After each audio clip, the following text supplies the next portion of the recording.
નમસ્તે વિદ્યાર્થી મિત્રો, આજે આપણે જોવાનું છે સમાન વિદ્યુત ક્ષેત્રમાં ડાયપોલ પર લાગતા ટોર્કનું સૂત્ર મેળવો।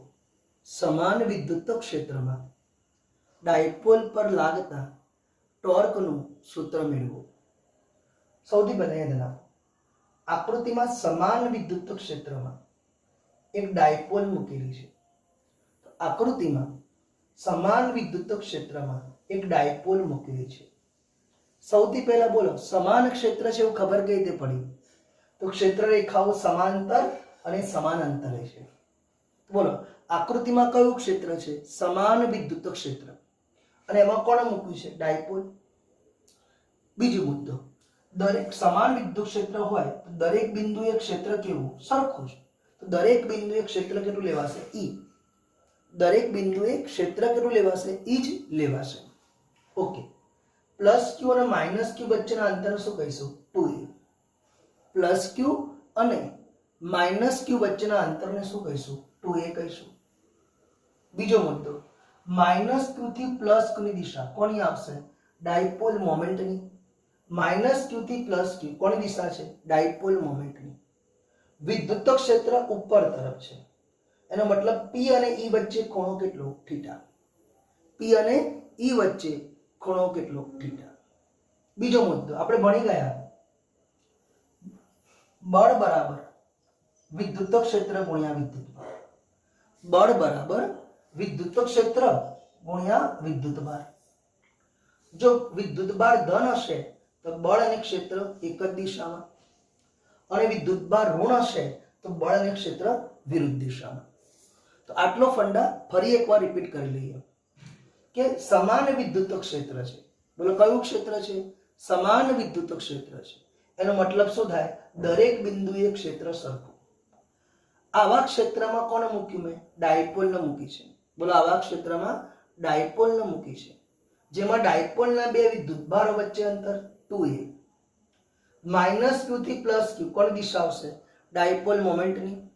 અને વિદ્યુત ક્ષેત્ર કઈ તરફ છે? ઉપર તરફ। એનો મતલબ P અને E વચ્ચે ખૂણો કેટલો છે? થીટા છે। ઓકે, બીજું, વિદ્યુતભાર પર બળનું સૂત્ર શું આવે? F બરાબર QE। યાદ છે ને? બળ બરાબર વિદ્યુત ક્ષેત્ર ગુણ્યા વિદ્યુતભાર। ધન વિદ્યુતભાર હોય તો બળ અને ક્ષેત્ર એક જ દિશામાં, ઋણ વિદ્યુતભાર હશે તો બળ અને ક્ષેત્ર વિરુદ્ધ દિશામાં। તો અહીંયા ધ્યાન આપો। હવે થિયરી સ્ટાર્ટ કરીએ છીએ। આકૃતિમાં સમાન વિદ્યુત ક્ષેત્રમાં એક ડાયપોલ મૂકેલી છે।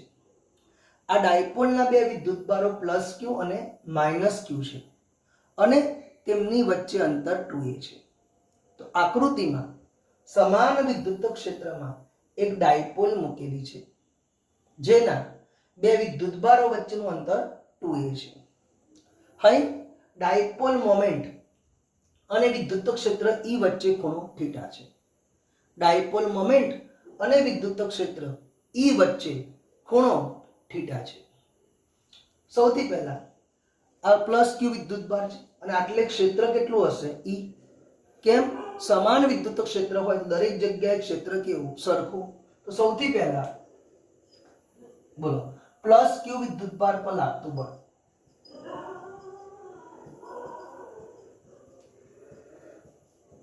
તો પ્લસ ક્યુ વિદ્યુતભાર પર લાગતું બળ F પ્લસ બરાબર Q into E।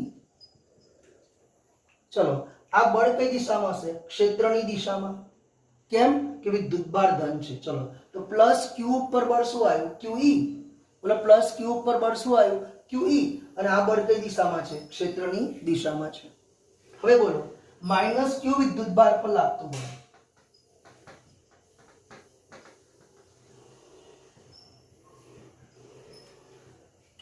F minus ક્યુ બરાબર માઇનસ QE। બુકમાં નામ આપ્યું છે F માઇનસ। બોલો, F માઇનસ બરાબર જવાબ શું આવશે? Minus QE। કેમ? માઇનસ ક્યુ છે તો બળ અને ક્ષેત્ર કઈ દિશામાં? વિરુદ્ધ દિશામાં। તો અહીં ક્ષેત્ર ક્યાં છે? ઉપર તરફ, તો બળ ક્યાં આવશે? નીચે તરફ। તો બોલો, પ્લસ ક્યુ વિદ્યુતભાર પર બળ QE, માઇનસ ક્યુ વિદ્યુતભાર પર બળ માઇનસ QE। તો ડાયપોલ પર પરિણામી બળ, ડાયપોલ પર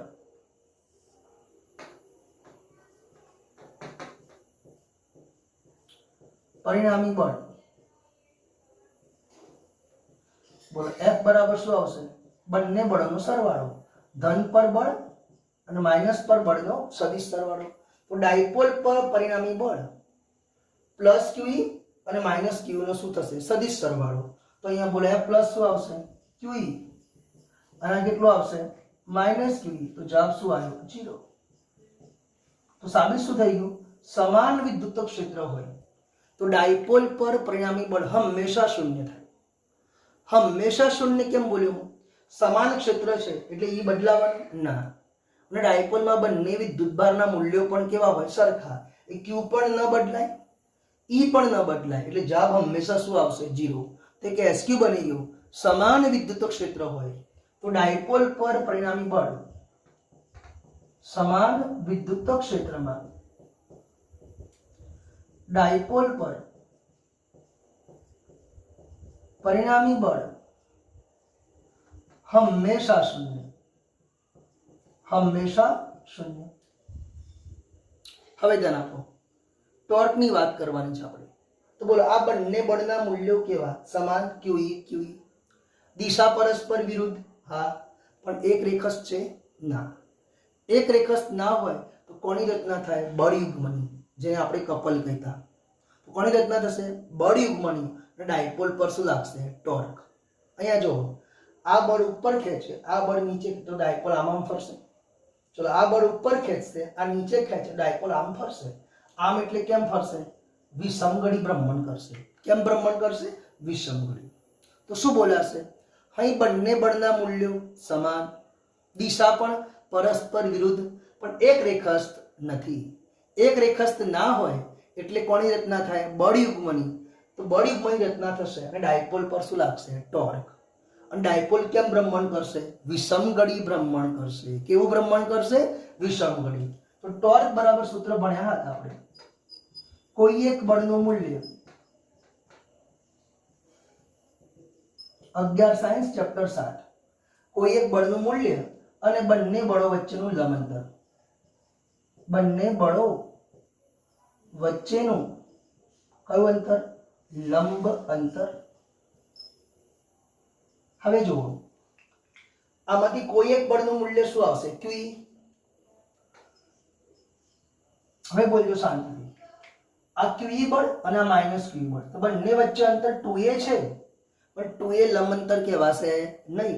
આ તો ત્રાંસુ અંતર છે. સૂત્ર શું છે? કોઈ એક બળનું મૂલ્ય અને બંને બળો વચ્ચેનું લંબ અંતર. લંબ અંતર. તો બોલો બોલો આ 2a અંતર છે, આ QE, આ માઇનસ QE. તો બંને વચ્ચેનું લંબ અંતર 2a કહેવાશે? ના કહેવાય. સારું, આટલો ખૂણો કેટલો છે? થીટા. તો 2a ને આ બાજુ લઈ જાઓ તો શું બોલાય? 2a cos theta. પણ 2a ને આ બાજુ લઈ જઈએ તો 2a sin થીટા. તો આટલું અંતર શું થશે? 2a sin theta. જે શું થવાનું? આ બળ અને આ બળ વચ્ચેનું લંબ અંતર. દેખાય છે લંબ અંતર? કેમ? આ કયું બળ ગણાશે? QE બળ. અને આ માઇનસ QE. તો બંને વચ્ચેનું લંબ અંતર કેટલું આવશે? 2a sin theta. તો બંને બળ વચ્ચે લંબ અંતર શું આવ્યું? 2a sin theta. ચલો, Q ગુણ્યા 2a નું શું કહેવાય? P. તો Q ગુણ્યા 2a નું શું કહીએ? PE sin theta. આપણને ખબર છે sin થીટા શું બતાવે? Cross product. તો ટો બરાબર શું લખાશે? P cross E. તો ડાયપોલ પર લાગતા ટોર્કનું સૂત્ર P ક્રોસ E. તો ડાયપોલ પર લાગતા ટોર્કનું સૂત્ર શું આવશે? બોલો P ક્રોસ E. અહીં ટોર્ક કઈ રાશિ છે? સદિશ રાશિ. અને તેની દિશા P અને E થી બનતા સમતલને લંબ જમણા હાથના સ્ક્રૂના નિયમની મદદથી જાણી શકાશે. બીજો મુદ્દો અહીં ધ્યાન આપો. ડાયપોલ કેમ ભ્રમણ કરે છે? વિષમગળી. તો જમણા હાથમાં સ્ક્રૂ લેવાનો, સમતલને લંબ મૂકી અને કેમ ફેરવવાનું? વિષમગળી. તો વિષમગળી સ્ક્રૂ ખુલે છે અને મતલબ ટોર્ક કઈ તરફ? પાનાને લંબ બહાર તરફ. તો ટોર્ક અહીં કઈ દિશામાં હશે? પાનાને લંબ બહાર તરફ હશે. એકવાર રિપીટ કરી લઈએ. અહીં ધ્યાન આપો. સમાન વિદ્યુત ક્ષેત્રમાં ડાયપોલ પર લાગતા ટોર્કનું સૂત્ર મેળવો. તો આકૃતિમાં સમાન વિદ્યુત ક્ષેત્રમાં એક ડાયપોલ મૂકેલી છે. આ ડાયપોલના બે વિદ્યુત ભારો +Q અને -Q છે. જેમની વચ્ચેનું અંતર 2a છે. અહીં ડાયપોલ મોમેન્ટ -q થી +q તરફ અને વિદ્યુત ક્ષેત્ર E વચ્ચે ખૂણો થીટા છે.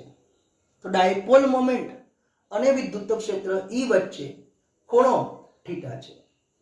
બીજો મુદ્દો, અહીં સમાન વિદ્યુત ક્ષેત્ર હોવાથી દરેક બિંદુએ ક્ષેત્ર કેવું સરખું છે. માટે +q વિદ્યુતભાર પર લાગતું બળ F પ્લસ નામ આપ્યું QE. આ બળ ક્ષેત્રની દિશામાં જશે. હવે -q વિદ્યુતભાર પર લાગતું બળ, તો -q વિદ્યુતભાર પર લાગતું બળ શું આવશે? -QE. કેવી રીતે -QE આવ્યું બેટા? તો આ બળ ક્યાં છે? ક્ષેત્રની વિરુદ્ધ દિશામાં. F માઇનસ બરાબર -QE, F પ્લસ બરાબર +QE. હવે ડાયપોલ પર લાગતું પરિણામી બળ, તો આ બંને બળનો શું આવશે? સદિશ સરવાળો, જે કેટલો થયો? 0. આમ સમાન વિદ્યુત ક્ષેત્ર હોય તો ડાયપોલ પર હંમેશા પરિણામી બળ શૂન્ય જ હોય. બળ શૂન્ય થયું એનો મતલબ ડાયપોલ કઈ ગતિ ન કરે? રેખીય ગતિ ન કરે. તો સમાન વિદ્યુત ક્ષેત્રમાં ડાયપોલ રેખીય ગતિ કરી શકતો નથી. અહીં બંને બળના મૂલ્યો સમાન, દિશા પરસ્પર વિરુદ્ધ, પણ એક રેખસ્થ નથી. માટે બળ યુગ્મની રચના થશે અને ડાયપોલ પર ટોર્ક લાગશે. માટે ટોર્ક બરાબર કોઈ એક બળનું મૂલ્ય અને બંને બળો વચ્ચેનું લંબાંતર. ચલો, કોઈ એક બળનું મૂલ્ય QE અને બંને વચ્ચે લંબાંતર શું આવ્યું? 2a sin θ. તો q ગુણ્યા 2a ને શું કહેવાય? p. તો pe sin θ. આમ ટોર્કનું મૂલ્ય શું આવ્યું? ટોર્કનું મૂલ્ય pe sin θ. અહીં ટોર્ક સદિશ સ્વરૂપે લઈને શું લખાશે? p cross e. તો ટોર્ક, તો સમાન વિદ્યુત ક્ષેત્રમાં ડાયપોલ પર લાગતા ટોર્કનું સૂત્ર, તો સમાન વિદ્યુત ક્ષેત્રમાં ડાયપોલ પર લાગતા ટોર્કનું સૂત્ર, લાગતું ટોર્ક. ચલો, કયું સૂત્ર આવ્યું? ટો બરાબર p ક્રોસ e. તો ટો બરાબર જવાબ શું આવશે? pe sin θ. કયા સ્વરૂપે લખ્યું મેં? મૂલ્ય સ્વરૂપે, જ્યાં થીટા એ p અને e વચ્ચેનો કોણ છે.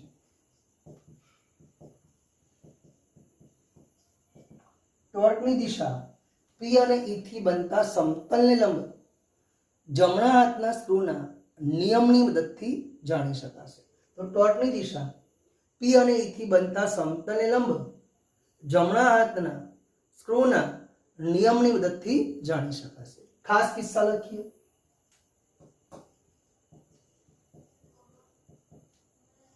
પહેલો મુદ્દો, ડાયપોલ ક્ષેત્રને સમાંતર હોય.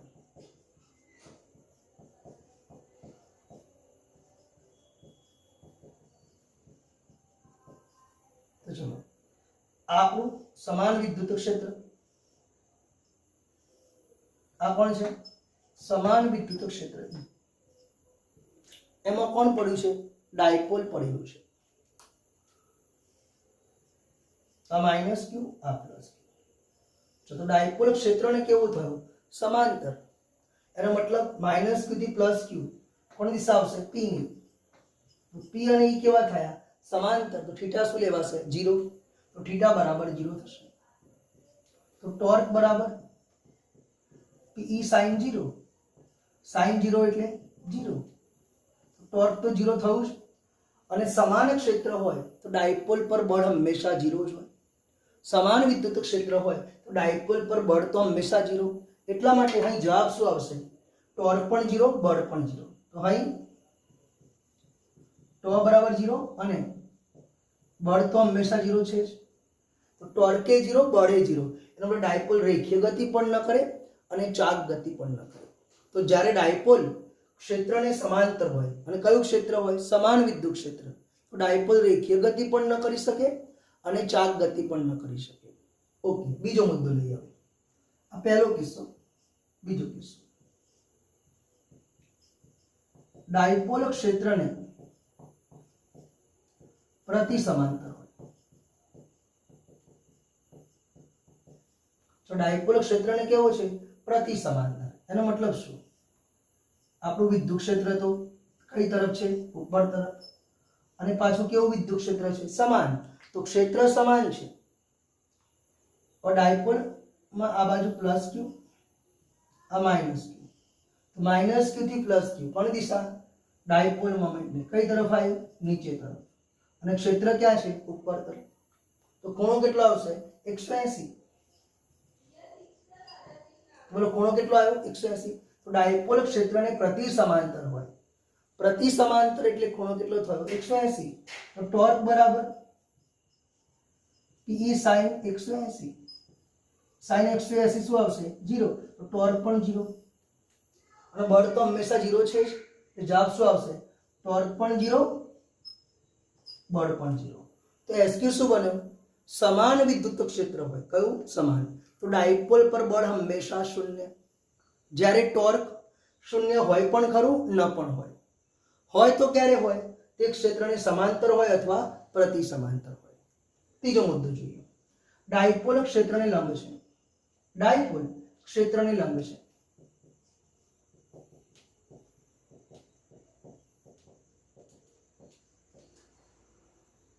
એનો મતલબ શું થયો? આ વિદ્યુત ક્ષેત્ર, કયું વિદ્યુત ક્ષેત્ર? સમાન. એમાં ડાયપોલ આ રીતે પડ્યો છે. માઇનસ ક્યુ થી પ્લસ ક્યુ કોની દિશા? પી ની. ક્ષેત્ર આમ છે. તો ડાયપોલ ક્ષેત્રને કેવો થયો? લંબ. તો થીટા કેટલો થશે? 90. થીટા 90. તો ટોર્ક બરાબર PE sin 90. sin 90 એટલે 1. તો આ કયું ટોર્ક કહેવાશે? મહત્તમ ટોર્ક. કયું ટોર્ક કહેવાય? મહત્તમ ટોર્ક. તો ત્રણ કિસ્સા આપણે ભણ્યા. જો ડાયપોલ ક્ષેત્રને સમાંતર હોય તો ટોર્ક 0. ડાયપોલ ક્ષેત્રને પ્રતિ સમાંતર હોય તો પણ ટોર્ક 0. અને ડાયપોલ ક્ષેત્રને લંબ હોય તો ટોર્ક મહત્તમ. ચલો, સમાન ક્ષેત્ર છે તો ડાયપોલ પર બળ હંમેશા 0. હવે SQ ધ્યાન આપો. SQ સમાન વિદ્યુત ક્ષેત્ર હોય તો ડાયપોલ પર બળ હંમેશા 0. જ્યારે ટોર્ક 0 હોય પણ ખરું, ન પણ હોય. 0 હોય તો ક્યારે હોય ટોર્ક? ક્ષેત્રને સમાંતર હોય અથવા પ્રતિ સમાંતર હોય. આ બંને કિસ્સામાં ડાયપોલ રેખીય ગતિ પણ ન કરી શકે અને ચાક ગતિ પણ ન કરી શકે. અહીંયા બોલો, ડાયપોલ ક્ષેત્રને લંબ છે તો ટોર્ક 0 થયું? ના. પણ ટોર્ક કેવું થયું? મહત્તમ. પણ બળ તો કેવું હોય? 0 જ હોય. કારણ કે કયું ક્ષેત્ર છે? સમાન. તો બોલો, સમાન વિદ્યુત ક્ષેત્રમાં ડાયપોલ ગતિ કરે તો કઈ ગતિ કરે? ચાક ગતિ. રેખીય ગતિ તો કરવાનો જ નથી, કારણ કે બળ કેવું છે? 0 છે. હવે અસમાન વિદ્યુત ક્ષેત્રમાં ડાયપોલની વર્તણૂક. કયું ક્ષેત્ર? અસમાન. ચલો, અસમાન ક્ષેત્ર હોય તો દરેક જગ્યાએ ક્ષેત્ર સરખું હોય? ના. એમાં ડાયપોલ મૂક્યો છે. તો આ થિયરીમાં ડાયપોલ છે પણ ક્યાં છે? અસમાન ક્ષેત્રમાં. તો શું થશે? ચલો, આપણને દેખાય છે અહીંયા ક્ષેત્ર વધારે હશે, અહીંયા કેવું હશે? ઓછું. જ્યાં ક્ષેત્ર રેખાઓ છૂટી છવાય ત્યાં ક્ષેત્ર ઓછું અને ભેગી હોય ત્યાં ક્ષેત્ર વધારે. તો આ કયું ક્ષેત્ર થયું? અસમાન. અને એની અંદર આ ડાયપોલ પડ્યો છે. માઇનસ ક્યુ પ્લસ ક્યુ આ ડાયપોલ પડ્યો છે. તો મને એમ કહો, પ્લસ ક્યુ અને માઇનસ ક્યુ આગળ ક્ષેત્ર સરખું હશે કે અલગ અલગ હશે? અલગ અલગ હશે. તો પ્લસ ક્યુ આગળ મેં ક્ષેત્ર ઈ ધાર્યું હોય તો માઇનસ ક્યુ આગળ કેટલું થશે? ઈ ડેશ. સરખું તો થવાનું નથી. તો બોલો, અસમાન વિદ્યુત ક્ષેત્રમાં દરેક બિંદુએ ક્ષેત્ર અલગ અલગ થશે. માટે પ્લસ ક્યુ અને માઇનસ ક્યુ આ બંને આગળ ક્ષેત્ર અલગ અલગ. ધારો કે પ્લસ ક્યુ આગળ ઈ ક્ષેત્ર છે અને માઇનસ ક્યુ આગળ ઈ ડેશ ક્ષેત્ર છે. તો ડાયપોલ પર પરિણામી બળ, આનું બળ બોલો QE, જ્યારે આનું બળ માઇનસ QE ડેશ. તો બળ 0 થયું? ના. તો ડાયપોલ અસમાન ક્ષેત્રમાં હોય તો બળ હંમેશા અશૂન્ય. આગળ શું હતું? ડાયપોલ સમાન ક્ષેત્રમાં હોય તો બળ હંમેશા 0 અને અહીંયા બળ હંમેશા અશૂન્ય. બળ અશૂન્ય થયું એનો મતલબ ડાયપોલ કઈ ગતિ કરે? રેખીય. અને ટોર્ક તો લાગે જ છે એટલે અહીં ડાયપોલ રેખીય ગતિ અને ચાક ગતિ એમ બંને ગતિ કરશે. આમ અસમાન વિદ્યુત ક્ષેત્રમાં ડાયપોલ ભ્રમણ પણ કરે, ટોર્ક લાગે એટલે. અને રેખીય ગતિ કેમ કરે? બળ લાગે એટલે. તો ભ્રમણ સાથે કઈ ગતિ કરશે? રેખીય ગતિ પણ કરશે. પણ જો ડાયપોલ ક્ષેત્રના સમાંતર થઈ જાય, તો આગળ ભણાયું, ડાયપોલ ક્ષેત્રના સમાંતર હોય તો ટોર્ક શું થઈ જાય? PE sin 0 0. ટોર્ક 0 એટલે રેખીય ગતિ થાય પણ ચાક ગતિ ન થાય. તો અસમાન ક્ષેત્ર હોય, કયું? અસમાન ક્ષેત્ર હોય અને ડાયપોલ ક્ષેત્રનો સમાંતર હોય તો ટોર્ક શૂન્ય પણ બળ તો હંમેશા શૂન્ય. એનો મતલબ ડાયપોલ માત્ર કઈ ગતિ કરશે? રેખીય ગતિ, ચાક ગતિ ન કરે. તો મારા બે મુદ્દા બહુ જ ધ્યાન રાખો. સમાન વિદ્યુત ક્ષેત્ર હોય, બોલો કયું વિદ્યુત ક્ષેત્ર હોય? સમાન. તો ડાયપોલ પર બળ હંમેશા અશૂન્ય. જ્યારે ટોર્ક લાગે પણ ખરું, ન પણ લાગે. ન ક્યારે લાગે? જ્યારે તે ક્ષેત્રને સમાંતર થાય ત્યારે. આમ સમાન ક્ષેત્ર હોય, કયું? સમાન ક્ષેત્ર હોય તો ડાયપોલ કઈ ગતિ કરે? ચાક ગતિ. બળ તો બળ શૂન્ય હોવાથી તે રેખીય ગતિ કરવાનું નથી. પણ અહીંયા ધ્યાન આપો, અસમાન વિદ્યુત ક્ષેત્ર હોય તો ડાયપોલ પર બળ હંમેશા અશૂન્ય. જ્યારે ટોર્ક શૂન્ય થાય પણ ખરું, ના પણ થાય. ક્યારે શૂન્ય થાય? જ્યારે તે ક્ષેત્રને સમાંતર થાય ત્યારે. તો અસમાન વિદ્યુત ક્ષેત્રમાં ડાયપોલ ભ્રમણ સાથે રેખીય ગતિ બંને કરશે. ભ્રમણ પણ કરે, રેખીય ગતિ પણ કરે. પણ જેવું તે ક્ષેત્રને સમાંતર થાય, ભ્રમણ બંધ થઈ જાય, ખાલી કઈ ગતિ કરે? રેખીય ગતિ. એક એસક્યુ છે, બિંદુવત વિદ્યુતભારના ક્ષેત્રમાં ડાયપોલ છે. ચલો, ડાયપોલ છે પણ કોના ક્ષેત્રમાં? બિંદુવત વિદ્યુતભારનું ક્ષેત્ર. આપણે ભણ્યા હતા અહીંયા ધન વિદ્યુતભાર છે, તેનું ક્ષેત્ર કેવું આવશે? ત્રિજ્યાવર્તી બહાર તરફ. અને ભણાયું હતું કે બેટા બિંદુવત વિદ્યુતભારનું ક્ષેત્ર kq/r² પ્રમાણે બદલાય. એનો મતલબ નજીક ક્ષેત્ર વધારે, દૂર ક્ષેત્ર ઓછું. નજીક ક્ષેત્ર વધારે, જ્યારે દૂર ક્ષેત્ર ઓછું. એનો મતલબ બિંદુવત વિદ્યુતભારનું ક્ષેત્ર સમાન કે અસમાન? અસમાન. અને એમાં ડાયપોલ પડ્યો છે. એના મતલબ એના પર ટોર્ક લાગે, બળ લાગે, બંને લાગે? બંને લાગે. ફરી બોલું છું, બિંદુવત વિદ્યુતભારના ક્ષેત્રમાં ડાયપોલ છે. ડાયપોલ છે પણ કોના ક્ષેત્રમાં? બિંદુવત વિદ્યુતભારના ક્ષેત્રમાં. પહેલો મુદ્દો, બિંદુવત વિદ્યુતભારનું વિદ્યુત ક્ષેત્ર સમાન કે અસમાન? અસમાન. કારણ કે જેમ જેમ દૂર જઈએ તેમ તેમ ક્ષેત્ર ઘટતું જાય છે. આમ બિંદુવત વિદ્યુતભારનું વિદ્યુત ક્ષેત્ર અસમાન છે અને તેમાં ડાયપોલ પડ્યો છે. અને તેમાં ડાયપોલ પડ્યો છે માટે એના ઉપર બળ પણ લાગે, ટોર્ક પણ લાગે. આમ ડાયપોલ પર બળ પણ અશૂન્ય, ટોર્ક પણ અશૂન્ય, કારણ કે અસમાન ક્ષેત્ર છે. હવે કોરા વાળ પર કાંસકો ઘસીએ. બોલો કોરા વાળ પર શું ઘસીએ? કાંસકો. તો શું થશે? વાળના ઇલેક્ટ્રોન કાંસકા ઉપર આવશે અને કાંસકો ઋણ વિદ્યુતભારિત બનશે. ચલો, કાંસકો શું બની ગયું? ઋણ વિદ્યુતભારિત. તેનું વિદ્યુત ક્ષેત્ર ત્રિજ્યાવર્તી કઈ તરફ આવ્યું? અંદર તરફ. તો બોલો કાંસકાનું વિદ્યુત ક્ષેત્ર સમાન કે અસમાન? અસમાન. નજીક ક્ષેત્ર વધારે હોય, દૂર ક્ષેત્ર ઓછું હોય. એમાં મેં કાગળનો ટુકડો મૂક્યો. કાગળના ટુકડાને ડાયપોલ કહેવાશે. બોલો કાગળના ટુકડાને શું કહેવાય? ડાયપોલ. તો બોલો આ ડાયપોલ કયા ક્ષેત્રમાં આવી ગયું? અસમાન ક્ષેત્રમાં. તો બળ અને ટોર્ક બંને લાગશે. તો બળ પણ લાગે, ટોર્ક પણ લાગશે. ફરી બોલું છું, ચલો અહીંયા ધ્યાન આપો, હું પ્રેક્ટિકલી સમજાવું છું. બોલો કોરા વાળ પર શું ઘસ્યું? કાંસકો. કાંસકો ઘસવાથી કાંસકામાં કયો વિદ્યુતભાર આવી ગયો? ઋણ વિદ્યુતભાર. તો ઋણ વિદ્યુતભાર વિદ્યુત ક્ષેત્ર ત્રિજ્યાવર્તી અંદર તરફ. એમાં નજીક ક્ષેત્ર વધારે, દૂર ક્ષેત્ર ઓછું. અને એની નજીક કોણ મૂક્યું? મેં કાગળનો ટુકડો મૂક્યો. કાગળનો ટુકડો શું કહેવાય? ડાયપોલ. કારણ કાગળમાં -q અને +q બંને હોય અને બંને અલગ અલગ અંતરે હોય, અલગ અલગ બિંદુએ હોય. ટૂંકમાં કાગળનો ટુકડો ડાયપોલ છે. તો ડાયપોલ કયા ક્ષેત્રમાં આવી ગયું? અસમાન ક્ષેત્રમાં. તો બળ પણ લાગશે અને ટોર્ક પણ લાગશે. તો કાગળ પર શું લાગશે? બળ કે ટોર્ક? બંને લાગશે. નંબર 10. ઉદાહરણ નંબર 10. એક ડાયપોલ છે, એની અક્ષ પર અને વિષુવરેખા પર વિદ્યુત ક્ષેત્ર શોધો. તો ડાયપોલની અક્ષ પર P બિંદુએ અને વિષુવરેખા પર Q બિંદુએ વિદ્યુત ક્ષેત્ર શોધો. અહીં ડાયપોલના બંને વિદ્યુતભારોનું મૂલ્ય 10 માઇક્રોકુલમ છે. 10 માઇક્રોકુલમ. તો આ બોલો +10 માઇક્રોકુલમ, તો આ -10 માઇક્રોકુલમ. તો બે વિદ્યુતભારો કયા છે? +10 માઇક્રોકુલમ અને -10 માઇક્રોકુલમ. તેમજ બંને વચ્ચેનું અંતર 5 mm છે. બંને વચ્ચેનું અંતર 5 mm છે.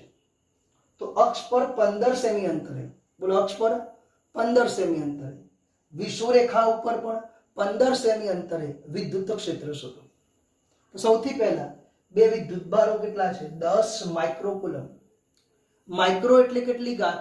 -6 તો 10 ગુણ્યા 10⁻6 કુલમ, તો બોલો આ કેટલું 10 માઇક્રોકુલમ અને આ -10 માઇક્રોકુલમ, એનો મતલબ 10 અને માઇક્રો એટલે -6. બંને વચ્ચે અંતર કેટલું છે 5 mm. તો ડાયપોલમાં બે વિદ્યુતભારો વચ્ચેનું અંતર a નહીં 2a થાય, તો 2a કેટલું આવશે 5 mm. mm ના મીટર બોલો -3 તો 5 ગુણ્યા 10⁻3 આ બંને વચ્ચેનું અંતર થયું. કેન્દ્રથી અંતર લેવું હોય તો કેટલું લેવાય 2.5 mm. ઓકે, કેન્દ્રથી કેટલા અંતરે વિદ્યુત ક્ષેત્ર શોધવું છે 15 સેમી. અક્ષ ઉપર પણ 15, વિષુવરેખા ઉપર પણ 15. તો બોલો 15 સેમી, સેમીના મીટર કેટલા ઘાત થાય -2 ઘાત.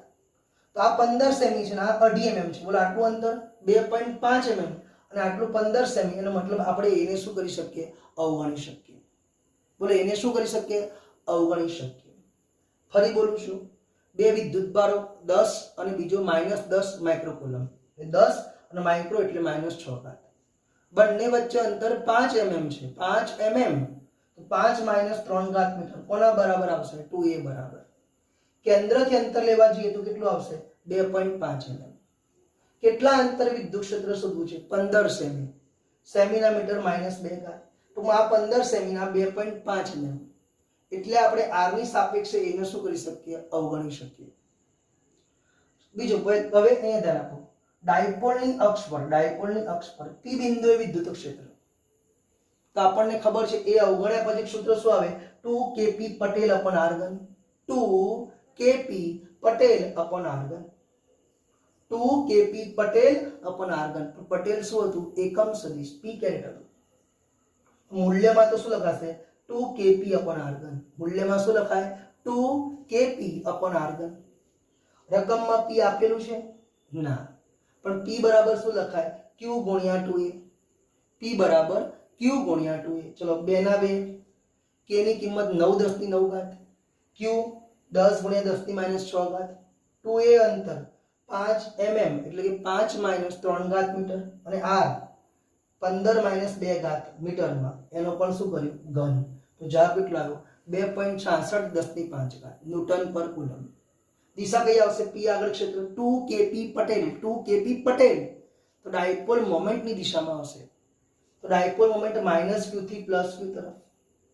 તો p આગળ ક્ષેત્ર આમ આવશે આમ, એનો મતલબ કઈ દિશા આવશે a થી b તરફ, a થી b તરફ.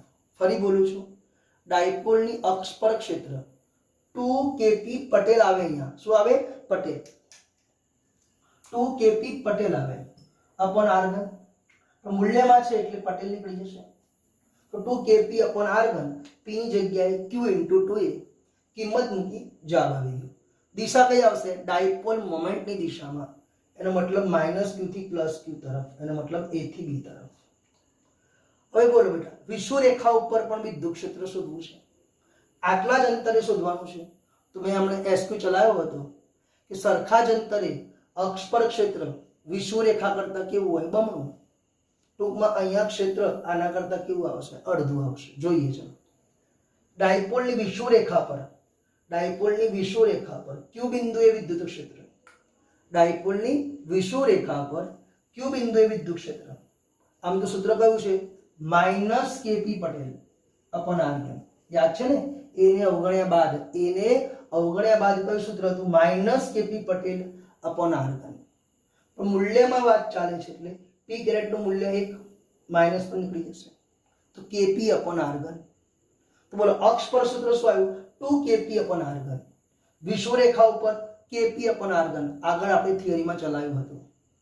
તો k p ની જગ્યાએ q * 2a, k 9 10⁹ ઘાત, q 10 માઇક્રો એટલે -6 ઘાત, 2a 5 mm -3 ઘાત, r 15 સેમી એટલે -2 ઘાત એનો ઘન. જવાબ શું આવ્યો 1.33 10⁵. આનાથી અડધો જ આવશે.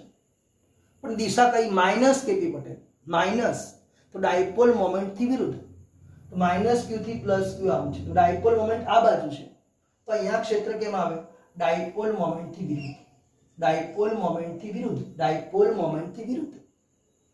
એટલા માટે અહીં દિશા કઈ લખાશે b થી a તરફ. તો અહીં દિશા કઈ આવશે b થી a તરફ. ટૂંકમાં અક્ષ પર ક્ષેત્ર ડાયપોલ મોમેન્ટની દિશામાં, જ્યારે વિષુવરેખા પર ક્ષેત્ર ડાયપોલ મોમેન્ટની વિરુદ્ધ દિશામાં. એક એસક્યુ પ્રમાણે આ બંને ક્ષેત્રો ડાયપોલની અક્ષને તો શું ગણાય? સમાંતર જ ગણાય. તો કયા બિંદુએ ક્ષેત્ર ડાયપોલની અક્ષને સમાંતર હોય છે? તો અક્ષ ઉપર પણ સમાંતર, વિષુવરેખા ઉપર પણ શું આવે? સમાંતર જ આવશે.